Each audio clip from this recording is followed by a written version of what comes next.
The best engine ever? Let's get everybody stirred up.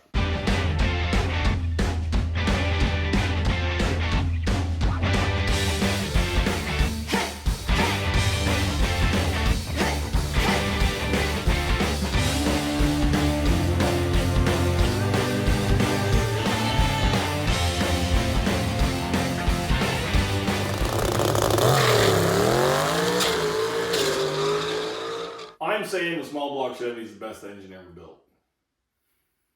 Here's my argument. And I know everybody's got their ideas, and I know everybody's got an argument.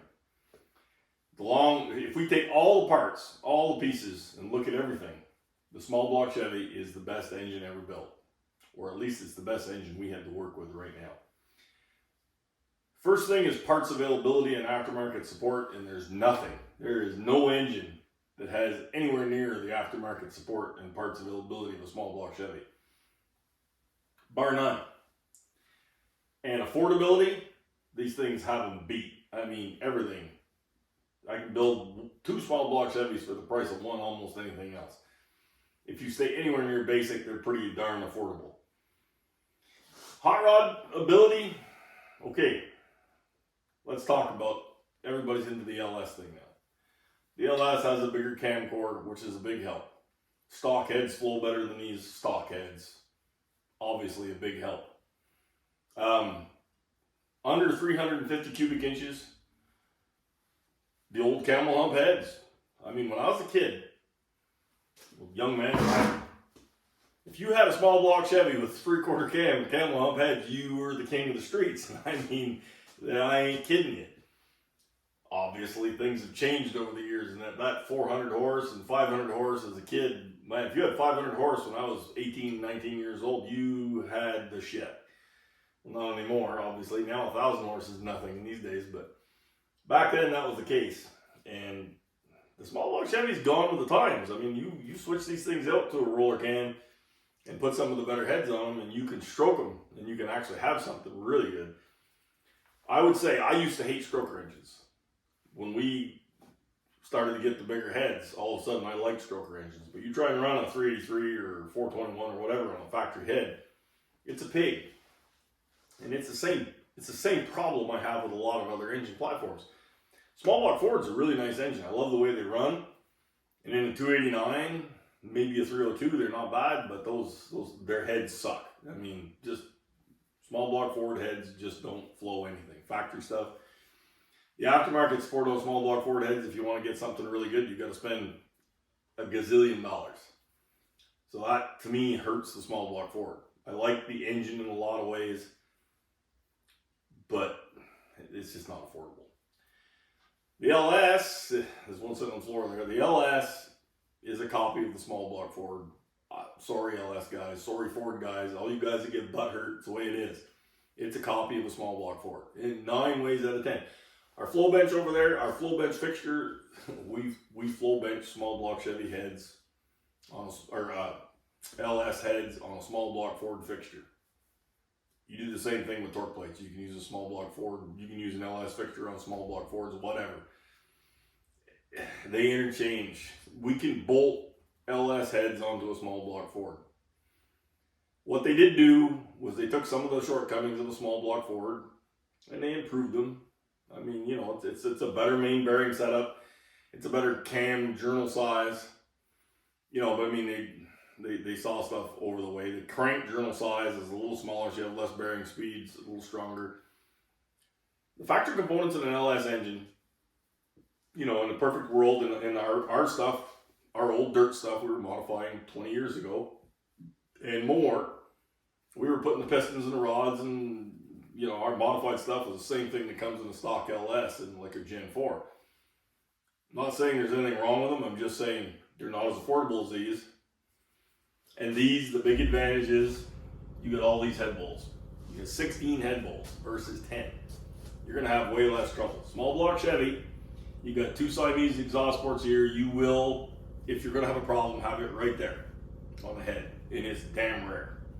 I mean, we boost way more on a small block Chevy than we can on an LS. On an LS, if you start trying to put 40 pounds through, you're going to lift the heads. Just the way it is. Argue with me all you want.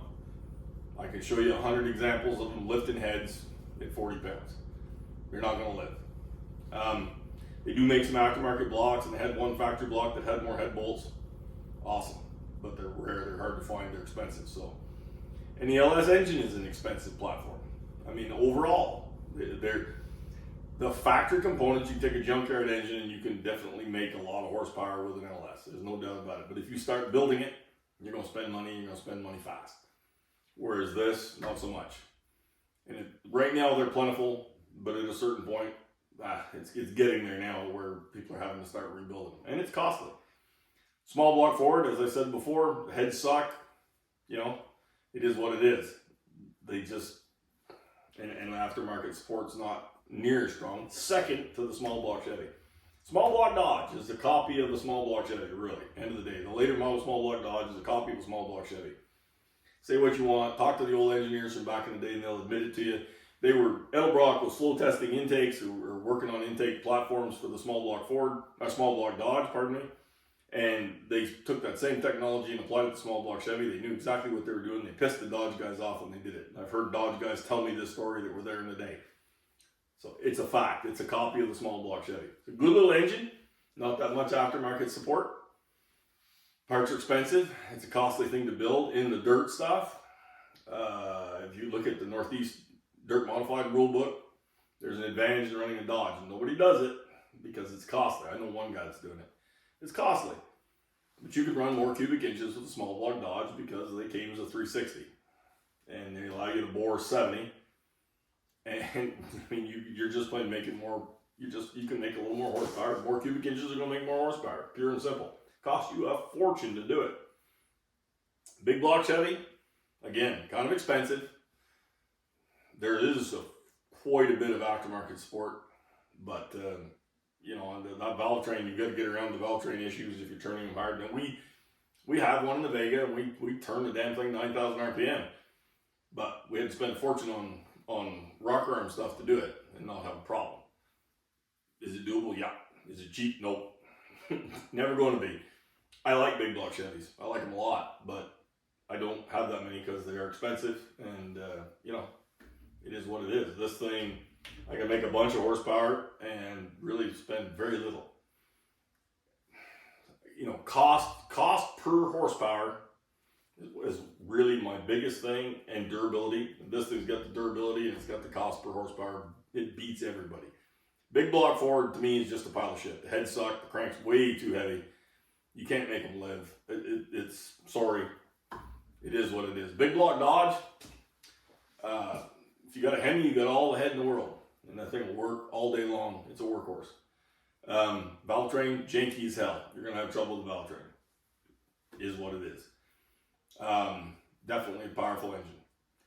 The standard wedge, head suck. You know, I mean, you can buy aftermarket heads for them. They're pretty good. You suffer to make the same horsepower per cubic inch with a big block Dodge. I mean, you can do it.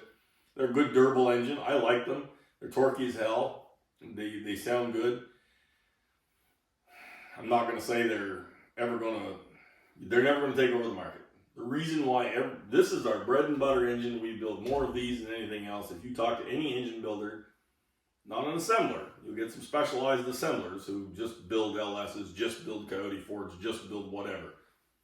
They're out there.